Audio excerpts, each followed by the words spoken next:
Indonesia adalah bangsa yang kaya akan keragaman kebudayaan. Hal ini dibuktikan dengan adanya berbagai suku bangsa yang masing-masingnya memiliki kebudayaan yang berbeda satu sama lainnya. Kehidupan sehari-hari dari seluruh masyarakat atau suku bangsa di Indonesia memiliki berbagai tradisi yang diwariskan secara turun-temurun. Tradisi itu terwujud dalam bentuk upacara tradisional hingga permainan rakyat tradisional. Kebudayaan tidak bisa dipisahkan dengan kesenian, karena dalam hal ini kesenian dipandang sebagai salah satu unsur kebudayaan. Secara umum, kesenian adalah ekspresi jiwa manusia akan keindahan.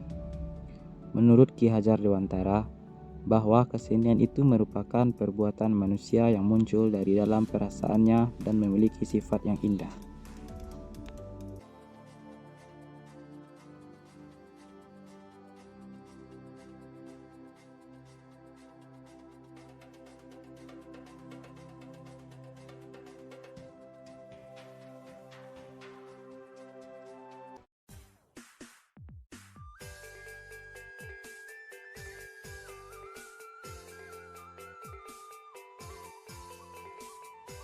Provinsi Sumatera Barat yang mayoritas penduduknya bersuku Minangkabau juga memiliki begitu banyak kesenian tradisional.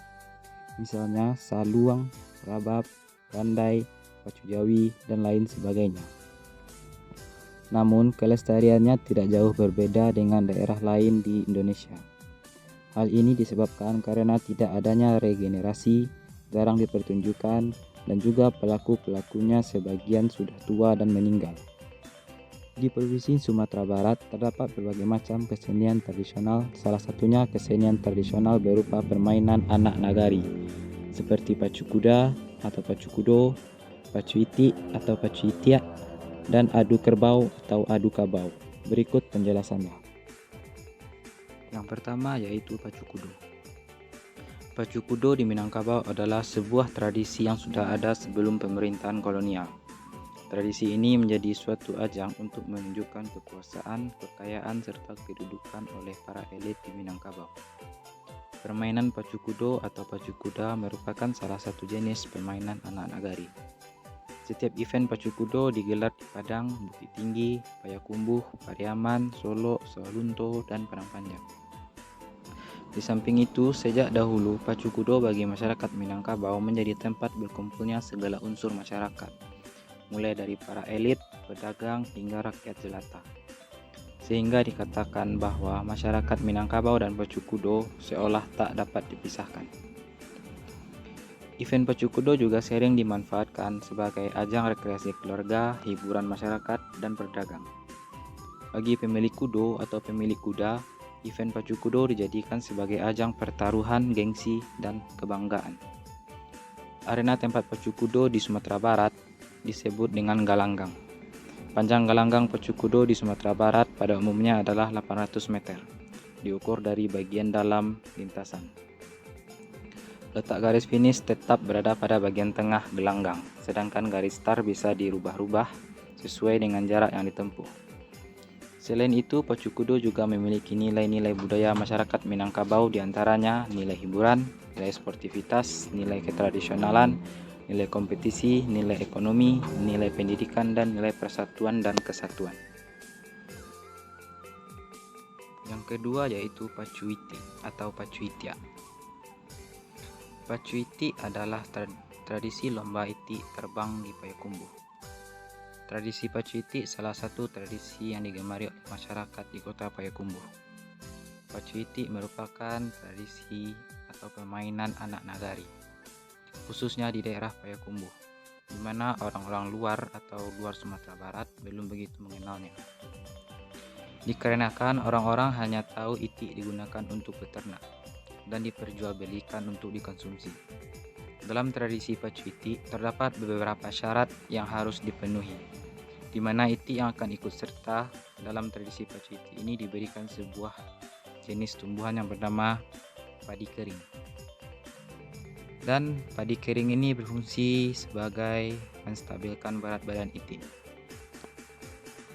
Tradisi pacu iti ini dimulai pada tahun 1926 di mana saat itu para petani Aur Kuning menghalau itik yang memakan tanaman padi mereka. Ketika mereka menghalaunya, itik-itik tersebut terbang ke sawah yang rendah. Itik-itik yang terbang ini menjadi sebuah hiburan tersendiri bagi petani di situ. Sehingga muncullah ide untuk diadakannya tradisi lomba pacu itik terbang. Itik-itik yang ikut perlombaan merupakan itik yang sudah terlatih dan mampu terbang hingga jarak 1-2 km. Itik yang diperlombakan harus memenuhi 6 hal, yaitu yang pertama sayap, panjang leher, kepala, badan, mata, dan warna kaki. Untuk sayap sendiri, itik yang memiliki sayap yang tebal dan lebar. Bagian leher, itik yang memiliki leher yang pendek dengan panjang 20 cm. Kepala itik harus kecil, mata sipit, tidak seperti itik yang lainnya yang bermata bulat. Pada bagian kaki, itik harus memiliki kaki dan paruh yang mirip. Untuk badan itik sendiri berbentuk jantung dan lebar. Itik yang baru didapatkan kriterianya ini pertama-tama dikurung selama 1 minggu. Tiap pagi dijemur, kemudian dipijit-pijit.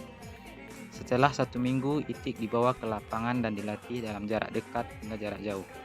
Ketika itik sudah bisa terbang jauh, itik dilatih terbang ke atas bukit agar pernapasannya panjang dan stabil. Yang ketiga yaitu adu kerbau atau adu kabau. Adu kabau merupakan suatu tradisi yang menawarkan hiburan tersendiri. Meskipun tak sedikit masyarakat menilai permainan ini penuh kekerasan, sadis, dan sebagainya.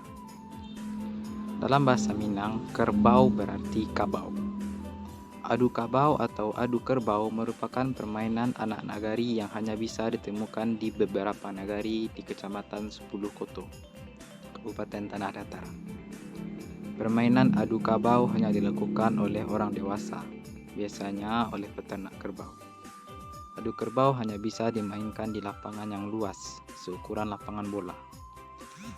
Menurut Tambo, tradisi adu kabau diperoleh dari peristiwa perselisihan di antara kerajaan Minangkabau dengan seorang raja dari tanah Jawa yang meminta pengakuan kekuasaan di Melayu. Untuk mengelakkan diri mereka dari berperang, rakyat Minangkabau mengadakan pertandingan adu kerbau di antara kedua pihak. Raja tersebut setuju dan mengeluarkan seekor kerbau yang besar dan ganas. Sedangkan rakyat setempat hanya mengeluarkan seekor anak kerbau yang lapar tetapi dengan tanduk yang telah dipasang besi runcing. Di dalam peraduan, si anak kerbau yang kelaparan tidak sengaja menanduk perut kerbau yang besar tadi, karena menganggap kerbau besar tadi adalah induknya, sehingga kerbau kecil tersebut mencari susu untuk menghilangkan kelaparannya. Kerbau yang besar tersebut akhirnya mati karena mengalami luka yang lebar di perutnya.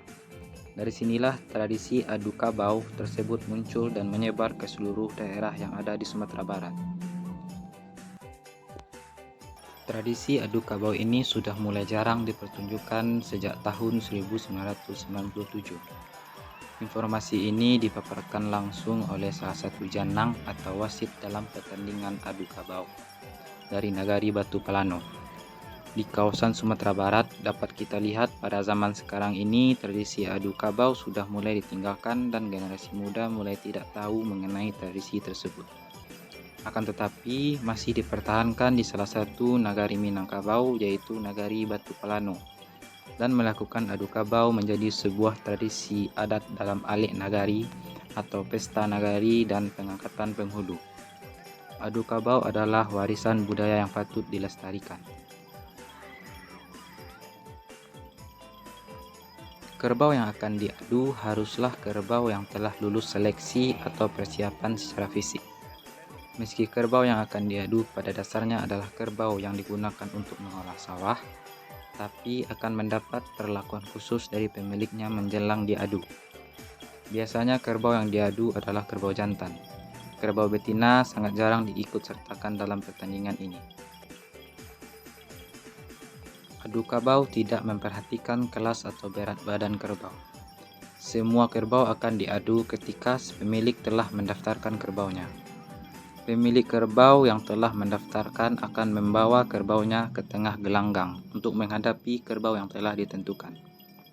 Permainan yang mengandalkan naluri kekuatan kerbau ini dipandu oleh seorang wasit yang disebut dengan janang.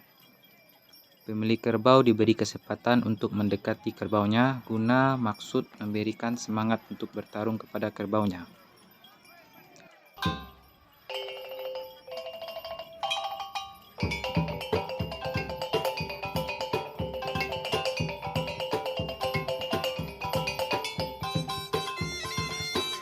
Sekian penjelasan mengenai permainan anak nagari di Minangkabau. Jika ada kesalahan dan kekurangan, mohon maaf.